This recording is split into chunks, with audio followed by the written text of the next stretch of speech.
Let's start hour number 2 with a little NBA. The Portland Trail Blazers. They're off again tonight. They'll be back in action tomorrow. Indeed.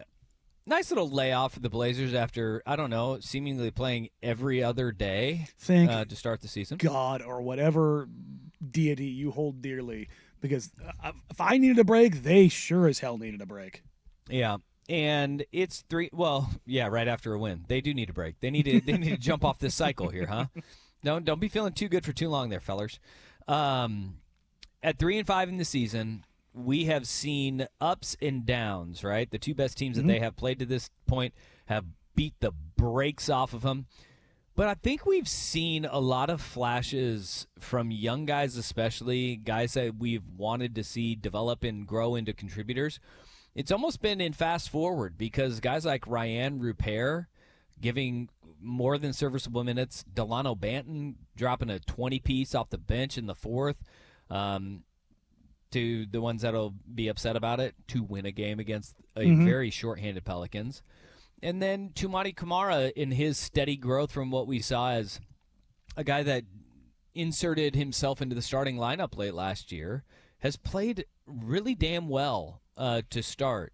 But who are the Blazers? What is their identity? That has been the looming question, not just to start the season through the first 8 games, but the entirety of the post-Damian Lillard era here in Portland. Yeah, Are we starting to find that out? Yeah, and I think that's the interesting thing is I started I do a game notes write up on my Patreon after every game. I stacked 2 of them together following the Oklahoma City and Phoenix game, and it's not a here's what happened. It's here are the things that I'm kind of writing down during the game, or these are thoughts that I'm having as I'm watching the video back. And as I started watching it back, and I'm taking those third quarters out of it. I'm just talking like holistically, like what's interesting, what's going on right now, what are the trends that I'm noticing, and the big thing is, and this is the drum I've been beating for 7-8 years, the Blazers need to get bigger, stronger, longer, more physical, more athletic. They have done that over the last couple of years. They are now quite literally the biggest team in the NBA. They're the biggest and longest team that exists. They are, depending on which metric you use, whether you use NBA.com or your Second Spectrum, they are either first or second in points allowed in the paint per 100 possessions. They don't allow them. Now, the pushback to that is, well, they've played a really crappy Pelicans team that doesn't really put a lot of rim pressure. The Warriors shoot a lot of threes, yada, yada, yada. Okay? But if you want to have my counter to that is, like, yes, you're right. They are not a team that has faced a ton of shots in the paint. I believe they were in the bottom third in total shots faced in the paint. Part of that is that teams are having trouble getting in there. Like, there's an actual deterrence. In the Victor Wembanyama parlance, it's called a hell nah. And that's because there's so many arms, so many legs, there's so much length, there's so much physicality in the paint that it's difficult to get there consistently. The other part of this is, according to Second Spectrum, this is going to get super nerdy for a second. What Second Spectrum does is it takes all of the video that exists and it's fed into machine learning algorithms, and it's told over, I think say the video goes back to 2011 if I remember right. And so every single pick and roll, not even one that like results in a shot or a turnover or even a pass, just every single one that happens, every single event that happens gets fed into this. And the longer it goes out, the more data it has, the more information that the more succinctly it can process the stuff, right? And what it's been able to do, like if you're watching an ESPN game and they go to the film and they pause it and they kind of move it with their hands and the camera angle changes and you see a little circle pop up underneath them. It says, this shot has like a 42% chance of going in. That's using the Second Spectrum app. That's what that's pulling that from. That's a direct feed. And what that tells you is based on the shot location, the shooter, then the defender present, the likelihood of what an average shooter basically would do at that point. So when you see like Steph Curry has a expected shot quality of 42%, but for him, it's like 50%. What ends up happening is you have this thing called QSI, which is this a number that says either the difference was. Either you under or overperform expectations. I say all of that to say, even though the Blazers aren't allowing as many shots in the paint, which I think is an indicator in of itself, but they're also 10th in the NBA in the expected difference in field goal percentage. So basically what that says is even in the opportunities they're getting there, it's not like teams are converting at a higher rate. So all of the indicators in the early season are that teams are not getting there, And when they do get there, they're performing below average. So that's on the defensive side of the ball. I think that in large part that has to do with the length that you talked about, right? Mm-hmm. They are a longer team, but it's not just having one 7-foot true rim protector in DeAndre Ayton. Now, when he heads to the bench, albeit for 12 to, I don't know, what's Klingen's high, 16? Yeah. 12 to 16 minutes, you're getting a legitimate second rim protector on the floor for Portland. And right now, again, according to Second Spectrum, the top 3 bigs in the NBA in field goal percentage allowed when defended as the closest defender in the NBA. Victor Wembanyama is number 1 at 37.14%. Whoa. Yikes. Number 2, Donovan Clingan, 41.38. Number 3, Chet Holmgren, 41.86. So your eyes are not deceiving you when it comes to Donovan Clingan. He is a massive, massive human being who is very, very, very good at bottling up and gobbling up everything in the paint. The problem is between Vic and Chet and Donovan is that Vic and Chet can go out.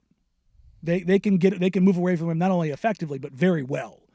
Donovan obviously is a guy who's more paint bound, and he's a little bit more limited when you ask him to get away from the paint. But, it's neither here nor there. It's more Rudy Gobert than anything else, right? Yeah. Which, again, is it a problem if you have a player that's profiling like the defensive player of the year or a 4-time defensive player of the year? My answer is no.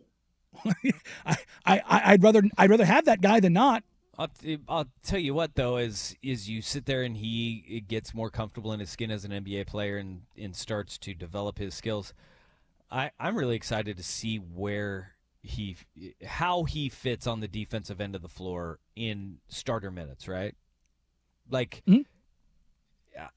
I don't think his athletic profile ever will tell you that he's going to be a guy who can defend on the perimeter, because he is every bit a traditional big man. Like, he's not, like, I don't want to say he's like lead-footed, because he's not. He's just massive. He's just a big human being. What are Wemby and Chet? They look like guards that have been stretched out like Stretch Armstrong, right? And they move in that regard too. So I'll be really interested to see kind of that 1 foot in the paint, which he's really good at. He's really good. 2.9ing. Yes, he's really done good really at well. avoiding those technical fouls. Because he lives in there, and that's the thing is he doesn't want to leave the paint. He wants to be there, and that's what you saw against Oklahoma City. I had another media member was like, I just want to see Clingan out there. I'm like, you don't want to see him out there against this team. And then Chauncey put him out there and in a 5-out, and you could tell he was like, I don't want to leave, and then he did, and it was just awkward for him. It's just all right. It's very limited. Defensive identity, we are finding a rim protection. Yeah. What am I looking at offensively though? It's the same thing. They are getting downhill and they are getting to the rim endlessly. They are right now. They are in total rim points and opportunities and points per 100 possessions. They are trying to get there all night, every night. The difference is they are the worst rim finishing team in the league, and that in big part has to do with Anthony, Scoot, Chris, Jeremy, and Denny. Yeah. Those are your guys that are drastically underperforming. Jeremy right now is one of the worst in the NBA. Scoot is just behind Ant. I mean, actually, I think they're exactly equal now. 2 is just trailing them, and Chris is behind them. What you're looking at is a team that is trying to get downhill, trying to collapse the defense, and doing an effective job of doing it and generating a lot of paint points, but they're not doing it as efficiently as they should be. I very, very, very, very simply believe that Denny will figure it out. I think Ant will start figuring out. Scoot, I'm a little hesitant on and where he's going to be when this is all said and done. 2, I definitely think he'll start figuring that out. Chris, we'll see where that goes. And Jeremy being that low is kind of shocking. I didn't feel that he was missing that many shots in the paint, but apparently he is. My point being, they are underperforming so poorly in the paint as far as an effective field goal percentage or an efficiency rate that there's nowhere to go but up. Look, all of these things tell me they're good at defending in the rim. They're good at getting downhill, but they're not efficient when they get there. They're not going to be on a clip to win 32 games for much longer. No, I mean, because that does not win you games in the NBA. No, even if that is your identity and you're saying, hey, we start finishing at a higher level, right? The game is still outside in offensively. So having a good rim protector is huge because you either get a dunk or take a three, but 3 is greater than 2. Portland can't shoot on the offensive end. All they can do is get downhill and still not finishing at a good enough clip to take out even good teams in the NBA. Yeah, and I think that there's a little bit of zigging when everybody else is zagging. The hope is that the offensive firepower comes around in the sense of getting a little bit more balance to the 3-point line, but having something like being a rim pressure team like this, if they find a way to get to just around league average, as if that is something that they can rely on. And when shots aren't falling on any given night, the math is, 3/2 is always going to be there, but these droughts that they're having in these third quarters and to start some of these games, if they can get out of their own way and just get again to a league average rate of finishing, from there they can finally start to kind of put things together, right? Like a consistent line of this is who they are, because the shooting's always going to struggle, particularly from 3. I expect Ant and Jeremy to continue to kind of carry that load, and when Shaedon Sharpe returns here relatively soon, hopefully he can be another guy who can contribute in that same vein. But if they can just clean up the efficiency around the rim, it gives them a stabilizing force that allows them to be in every game. Does that make sense? It sure does. It sure does. All right. Identity. Good to see. Yeah, something is forming, right? Good to see, huh? It's not just a rudderless ship wandering the oceans. All right. Well, we'll see how the identity continues to develop for this Portland Trailblazers team as the season goes on.